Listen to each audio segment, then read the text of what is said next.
In recent times, countries that are traditionally aligned with the US have started to defy American directives, making a significant shift in the global dynamics. This change was evident when India, despite the threats of US sanctions, signed a Chabahar deal with Iran on May 24th. This deal, which has been stalled since 2003, promises like billions of dollars in economic benefits to India. Yet the US, which is often described as one of the biggest allies, was always against it. This tension raises questions about the US stance towards its allies. Historically, US presidents have always emphasized the strength of India US relationship, envisioning it as one of the most defining partnerships of the 21st century. So, why is the US now imposing sanctions on India? Interestingly, India is not alone in defiance. Countries that were once considered US pawns are now openly disobeying US. In 2018, France declared that it was an ally of US, not a slave. Even during the Russia-Ukraine war, France stated that it will not strike Russia even if Russia used tactical nuclear weapons on Ukraine, despite being a NATO member. Now, United Kingdom is another example. Moving closer to China, the UK awarded 5G technology tender to Huawei, a Chinese company despite US objections. United Kingdom also refused to extradite Julian Assange to the US, despite American demands for over past 6 years. Israel, which is supposed to be one of the United States' closest ally, has also started to ignore US advice. Now, US threatened to stop supplying weapons if Israel attacked Rafah. Yet Netanyahu defiantly responded that they would continue without US help and they will attack Rafah. And they did. Now, Saudi Arabia, which is one of the US's oldest allies in the Middle East, has also started to push back. Now, the Saudi crown prince threatened to economically hurt the US, indicating a significant shift in their relationship. Now, meanwhile, China has taken more aggressive steps, directly confronting US Navy in the South China Sea. There was a time in history when these countries treated US directives as gospel. For instance, during 1990s, Israel, the United Kingdom, Saudi Arabia, they all shared secret intelligence to combat ISIS and Al-Qaeda. China even allowed the US to set up an electronic listening station in Xinjiang province to monitor Russia. In return, the US provided billions of dollars in aid to support and grow their economies. However, all those old friends are now turning against the United States. The US itself is largely responsible for this dynamic shift. Many countries have literally realized that while the US is portraying itself as a superpower, its actions often contradicted its image. The US, for example, has not officially been involved in a war with its military personnel since 1942, according to the US Parliament. Yet it spends over $800 billion a year on the military expenses. The US claims that as a superpower, it has the responsibility to protect the world. It has engaged in humanitarian interventions in countries like Afghanistan, Iraq, Libya, Pakistan, Somalia, Syria, and Yemen.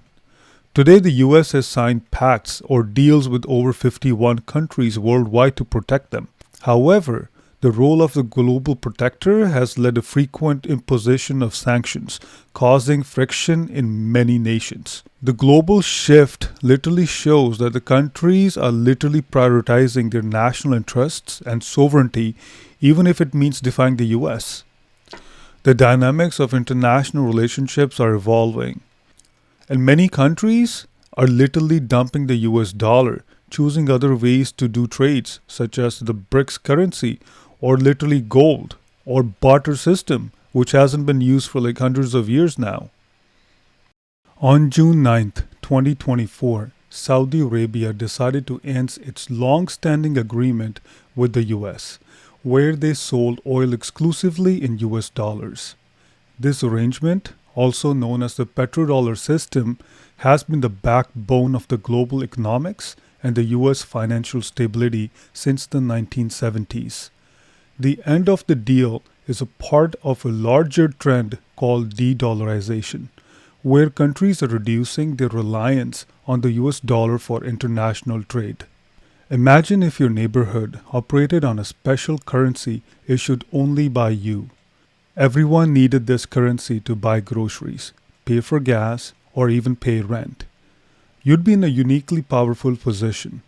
That's similar to what the US has experienced with the petrodollar system. Because oil, a crucial global commodity, was traded in dollars, countries needed to hold large reserves of US dollars, creating a constant demand for them. This demand helped the US maintain lower interest rates, fund its debt, and enjoy economic stability. Higher inflation and interest rates. Without the steady global demand for dollars, the dollar's value might decrease. This could lead to higher prices for imported goods. For example, imagine grocery shopping and seeing your bill increase significantly. The Federal Reserve might raise interest rates, which means loans and mortgages would become more expensive. Think about the impact on your monthly mortgage or car loan payments. They could rise, put a strain on household budgets. More expensive borrowing. Higher interest rates mean it'll be costlier for individuals and businesses to borrow money. If you're planning to buy a house, the mortgage rates could go up, making your dream home less affordable. Businesses might also cut back on expansion plans or hiring due to higher borrowing costs, potentially affecting job growth and wages. National debt and taxes. The US government finances its operations by selling US Treasury bonds. If the demand of these bonds drops, the government might need to offer higher interest rates to attract buyers. This increases the cost of servicing the national debt, potentially leading to higher taxes or cuts in public spending on things like infrastructure, education, and healthcare. Dollar's value. A weaker dollar means that importing goods become pricier. Everyday items, from electronics to clothing, could see a price hike. If you're planning a trip abroad, that could get more expensive too, as your dollars won't stretch as far. This affects not just your vacations, but studying abroad or international business operations.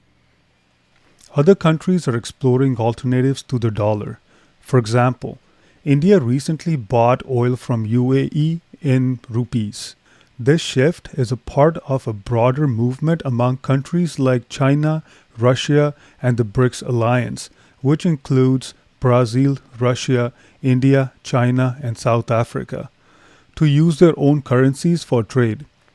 This is significant because it reduces their dependency on the US dollar, potentially reshaping global trade dynamics. As countries move away from the dollar, there's a growing interest in digital currencies.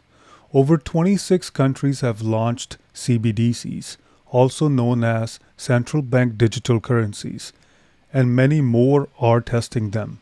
These digital currencies could revolutionize how global trade operates. The US might eventually introduce its own digital dollar to stay competitive and maintain financial control. To understand the gravity of this change, let's take a step back in time. The petrodollar system was born out of necessity during the very bad period in the US history. In the early 1970s, President Nixon took the US off the gold standard, which had tied the value of the dollar to gold. This led to economic instability with rising inflation and deficits. In 1973, the US Secretary of State Henry Kissinger brokered a deal with Saudi Arabia. They would only sell oil exclusively in US dollars, and in return, the US would provide military protection and advanced weapons. Other OPEC nations follow suit, cementing the dollar's role in global oil trade. This arrangement allowed the US to print more money without the worries of gold reserves backing it up. It also meant that the US could buy oil with its own currency, which it could print as needed. This unique advantage supported the US economic stability by ensuring continuous global demand for the dollar. However, as some countries have started to explore the alternatives to petrodollar, now the petrodollar is facing some challenges as well. In recent years, The idea of de-dollarization have gained traction. BRICS countries are actively working to reduce their reliance on the US dollar. The expansion of BRICS alliance to include new members like Saudi Arabia, UAE, Egypt, Iran, Argentina, and Ethiopia is accelerating this trend. The move towards local currencies in international trade poses a challenge to US financial dominance and could reshape the global economic landscape. Advancements in technology are playing a significant role in this shift. Countries are exploring digital currencies as an alternative to US dollar. Russia and Iran have launched a cryptocurrency backed by gold for trade, and Kenya is using gold to back its central bank digital currency. China's digital yuan has been in testing since 2014, with 261 million people already having a digital wallet. In fact, 26 countries have launched their own central bank digital currencies, with 15 more in pilot phase, including some of the world's largest economies. This technological shift might prompt the US to introduce its own central bank digital currency. A US digital currency could allow the government to trace any transaction, giving them more control of the money supply and the financial system. However, it also raises concerns about privacy and potential abuse of power.